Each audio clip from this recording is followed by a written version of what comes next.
Hi everyone. So today in the topic of thermodynamics we will discuss specific heat of a gas. तो specific heat of gas define करने से पहले सबसे पहले specific heat क्या है वो समझ लेते हैं. Specific heat is nothing but heat required to raise the unit mass of a material by 1 degree centigrade. So heat required for raising unit mass of material by 1 degree centigrade. By 1 degree Celsius. मतलब 1 kilo material लिया गया तो उसका temperature 1 degree centigrade बढ़ाने के लिए जितनी heat radiation की जरूरत पड़ेगी, जितनी हीट की जरूरत पड़ेगी एनर्जी फॉर्म में, वही उसकी उस मटेरियल की स्पेसिफिक हीट होगी. तो इसमें समझने वाली बात क्या है कि सॉलिड और लिक्विड, सॉलिड एंड लिक्विड में only one type of specific heat is there, only one specific heat,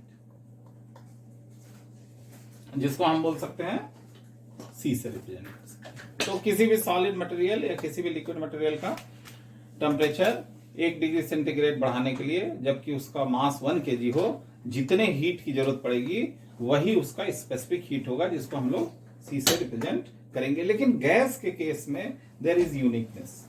तो गैस कैन बी ऑपरेटेड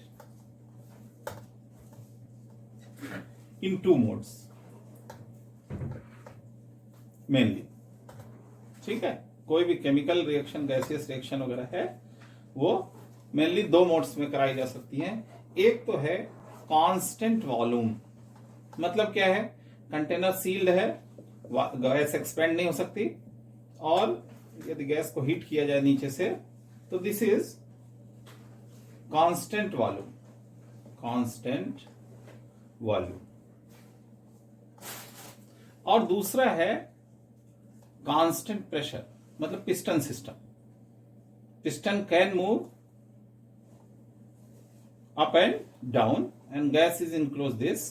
तो एटमॉस्फेरिक प्रेशर के साथ गैस इक्विलिब्रियम बना रही है, तो उस कंडीशन में गैस के अंदर जो भी चेंजेस आएंगे उसके थर्मोडायनेमिकल स्टेट में वो कांस्टेंट प्रेशर पे माना जाएगा. तो this type of changes known as constant pressure.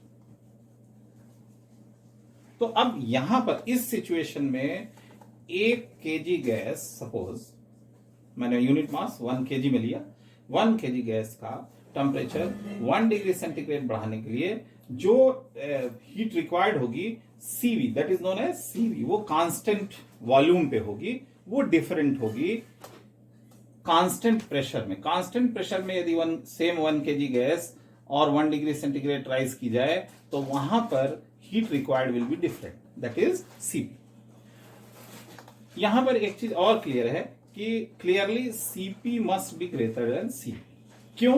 क्योंकि यहां पर क्या है, गैस गर्म करने पे एक्सपेंड होगी, तो एक्सपेंशन के लिए एडिशनल वर्क करना पड़ेगा हीट को.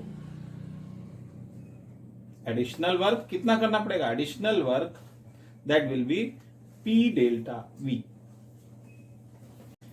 तो यहां पर यह चीज क्लियर हुआ, अनलाइक सॉलिड एंड लिक्विड जहां पर एक ही स्पेसिफिक हीट होती है, गैस में there are 2 type of specific heats. Depend की गैस ऑपरेट कैसे की जा रही है. यदि कांस्टेंट वॉल्यूम पे ऑपरेट की जा रही है तो गैस की स्पेसिफिक हीट सीवी से रिप्रेजेंट की जाएगी. कांस्टेंट प्रेशर पे ऑपरेट की जा रही है तो गैस की स्पेसिफिक हीट सीपी से रिप्रेजेंट की जाएगी. ठीक है. अब मान लिया दोनों ही केसेस में यदि डेल्टा टी, एब्सोल्यूट स्केल पे डिफरेंस डेल्टा टी, और इधर भी डेल्टा टी टेम्परेचर में बढ़ाता हूं और यूनिट मास मोल्स में लेता हूं, सपोज n मोल्स लेता हूं दोनों गैस, मतलब सेम ही गैस अलग अलग तरीके से गर्म की जा रही है, एक कांस्टेंट प्रेशर पे और एक कांस्टेंट वॉल्यूम पे. वही गैस यहां भी n मोल्स लिए, n मोल्स. तो यहां पर जो हीट रिक्वायर्ड होगी कांस्टेंट वॉल्यूम पे, that I will represent as delta U is equal to n CV delta T, n CV delta T. तो यहां पर CV क्या है? पर मोल 1 मोल गैस का टेम्परेचर 1 डिग्री सेंटीग्रेड बढ़ाने के लिए जो है उसको रिप्रेजेंट करता है। तो यदि 1 मोल गैस का टेम्परेचर 1 डिग्री सेंटीग्रेड बढ़ाने के लिए सीवी एनर्जी की रिक्वायरमेंट होती है, तो n मोल गैस का डेल्टा टी टेम्परेचर बढ़ाने के लिए n CV delta T energy की जरूरत पड़े। और सेम प्रोसेस कांस्टेंट प्रेशर पे किया जाए तो वहां पर जो एनर्जी की जरूरत पड़ेगी delta Q is equal to n CP delta Q minus delta U. ये डिफरेंस कितना होगा, मतलब कांस्टेंट प्रेशर पे जो हीट रिक्वायर्ड है और कांस्टेंट वॉल्यूम पे जो हीट रिक्वायर्ड है, इनमें डिफरेंस सिर्फ पी डेल्टा वी का होगा, क्योंकि यही वर्क डिफरेंस जो है वो क्रिएट हुआ है। यही वर्क डन यहाँ पे एक्स्ट्रा करना पड़ेगा। तो क्या हो जाएगा, यदि मैं वैल्यूज रखूं तो डेल्टा क्यू इज व्हाट। अच्छा, यही क्या है, well known equation, first law of thermodynamics.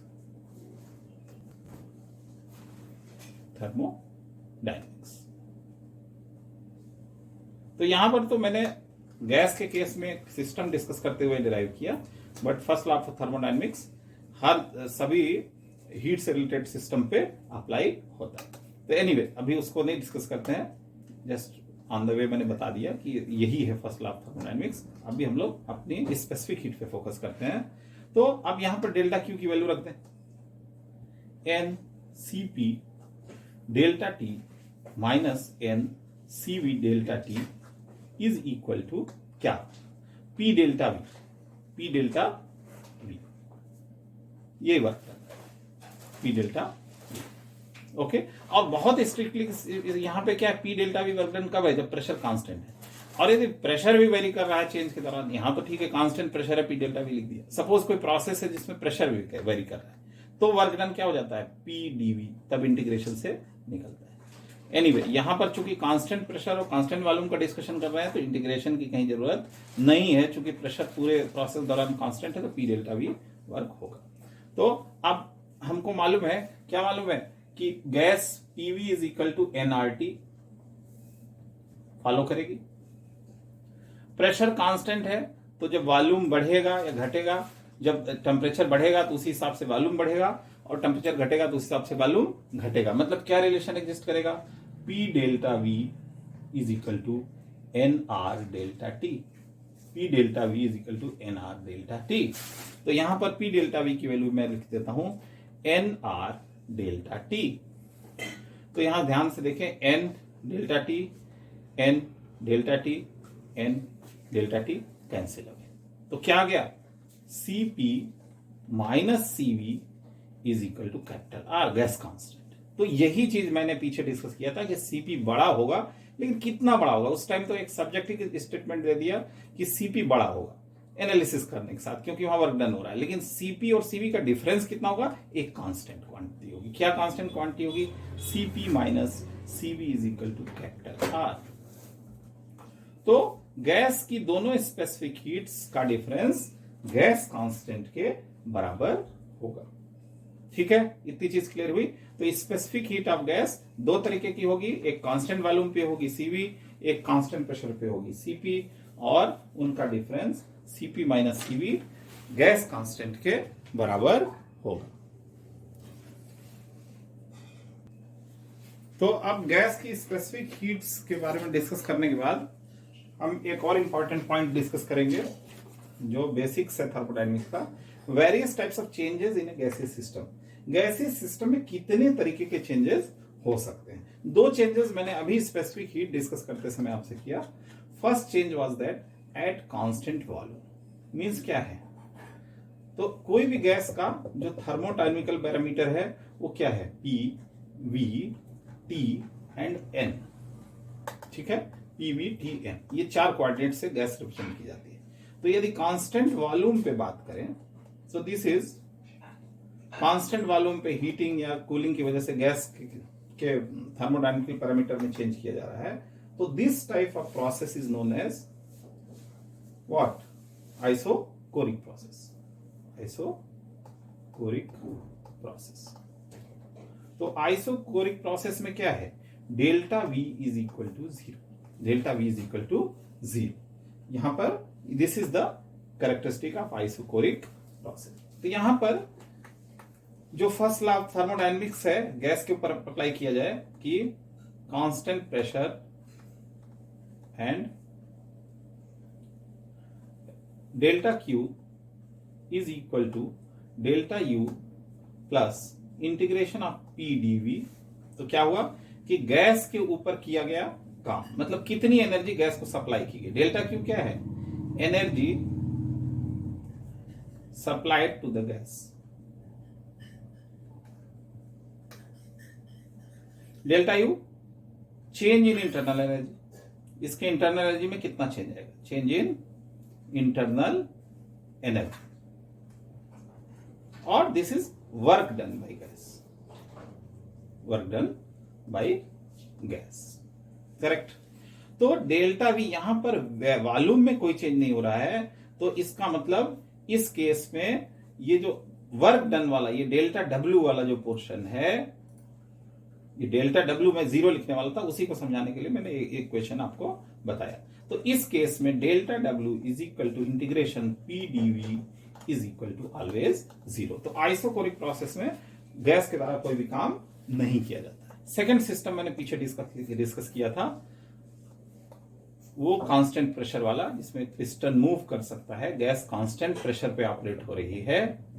तो यहां पर, यहां की बात करें तो यहां पर क्या है? Isobaric process. This type of process is known as isobaric, means pressure is constant, and for this is delta P is equal to 0, no volume change। तो यहां पर no pressure change but volume change will occur। तो यहां पर work done तो होगा, ये P integration P dV तो होगा, तो वर्क डन डेल्टा W यहां पर हो जाएगा इंटीग्रेशन P dV। अब P पूरे प्रोसेस में कांस्टेंट है, तो P बाहर आ जाएगा, integration of DV and this is equal to P delta V, जैसा मैंने पीछे लिखा था, पी डेल्टा वी। तो this is isobaric process and work done is equal to P delta we.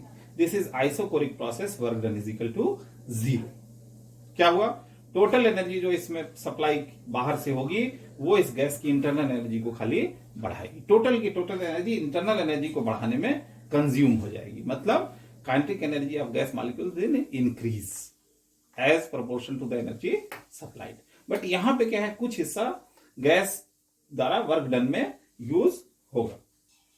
इसके बाद 2 एडिशनल प्रोसेस में डिस्कस करने जा रहा हूं, वो बड़े इंपॉर्टेंट हैं थर्मोडायनेमिक प्रोसेस के तहत, आइसोथर्मल एंड एडियाबैटिक। ये बहुत इंपॉर्टेंट है। तो isothermal means what? Isothermal means delta T is equal to 0, delta T is equal to 0। तो यहां पर गैस क्या है,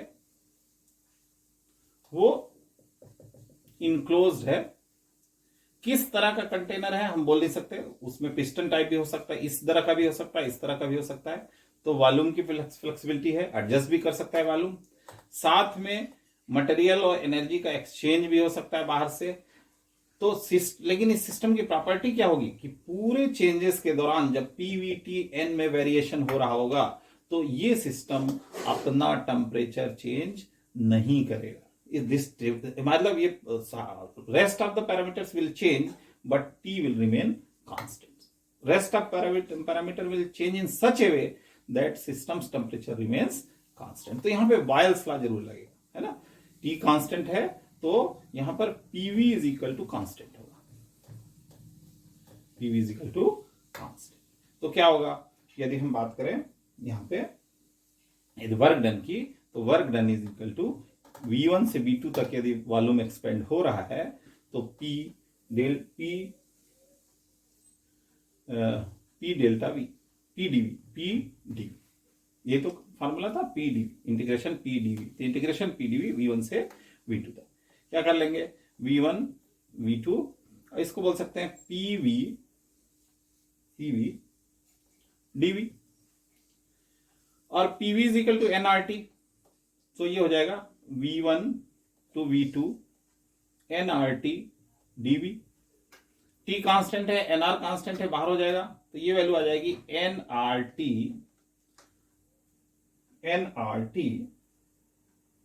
PV, ओके, अच्छा सॉरी, यहाँ पे पीवी और बाई वी भी आएगा ना, ये पी डीवी था तो इसको मैंने क्या कर दिया, पीवी बाई वी कर दिया, वी कैंसिल तो पी वापस आ जाएगा और डीवी, और पीवी को एनआरटी लिख दिया, नीचे एक वी भी रहेगा। तो इंटीग्रेशन में क्या बचा, इंटीग्रेशन 1 बाई वी डीवी क्या हो गया, L N V from V1 to V2 and this is equal to nRT log ln V2 by V1। ठीक है, लॉग में लिखना है तो 2.303 से मल्टीप्लाई कर देंगे, तो 2.303 nRT log V2 by V1। This is work done in isothermal process, this is work done in isothermal process. Boyle's law यहाँ पे होल्ड गुड करेगा, PV is equal to constant. यहां पे क्या करेगा, यहां पे प्रेशर कांस्टेंट है तो यहां पर V is proportional to T वाला लॉ होल्ड करेगा। यहां पर क्या करेगा, यहां पर वॉल्यूम कांस्टेंट है तो P is proportional to T वाला लॉ होल्ड करेगा यहां पे। Then last is adiabatic process. तो एडियाबैटिक प्रोसेस भी, जिसमें गैस इनक्लोज्ड है, ऐसा सिस्टम है, इसमें भी वॉल्यूम, प्रेशर, टेम्परेचर सारे ये पैरामीटर्स चेंज हो सकते हैं, पीवीटीएन में से कुछ भी चेंज हो सकता है। No, N change is not there, material change is not there, correct, material change यहां पर अलाउड नहीं। Actually adiabatic means this gaseous system is completely insulated from surrounding. तो सिस्टम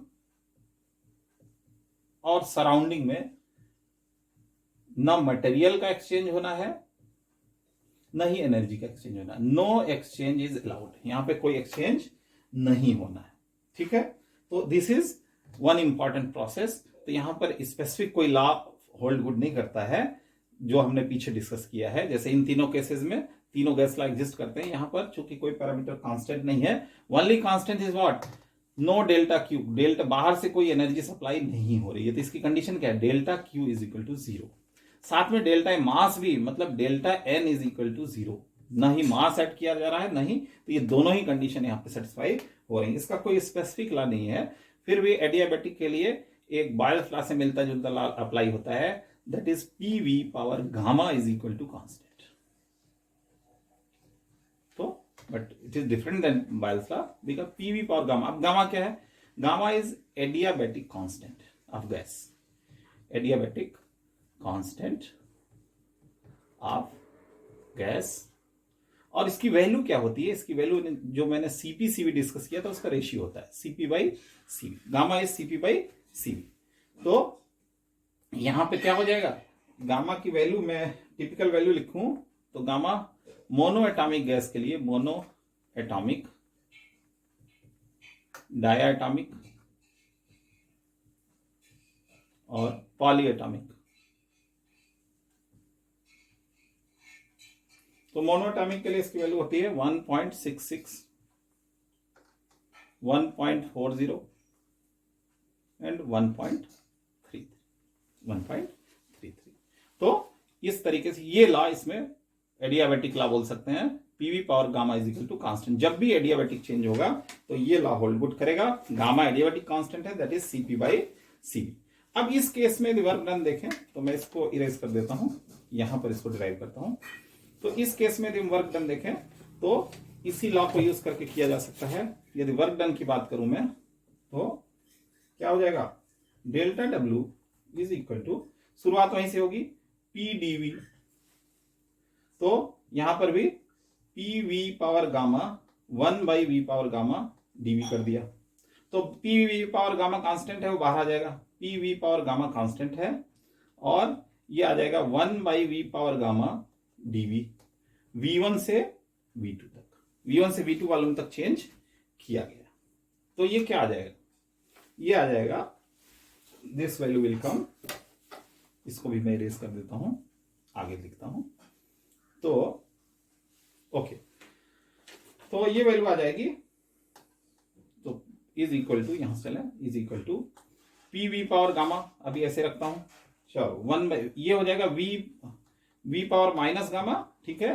तो we power minus gamma plus 1 divided by 1 minus gamma, integration किया V1 से V2 तक, तो ये वैल्यू आ जाएगी PV power gamma by 1 minus gamma, और ये वैल्यू क्या आ जाएगी,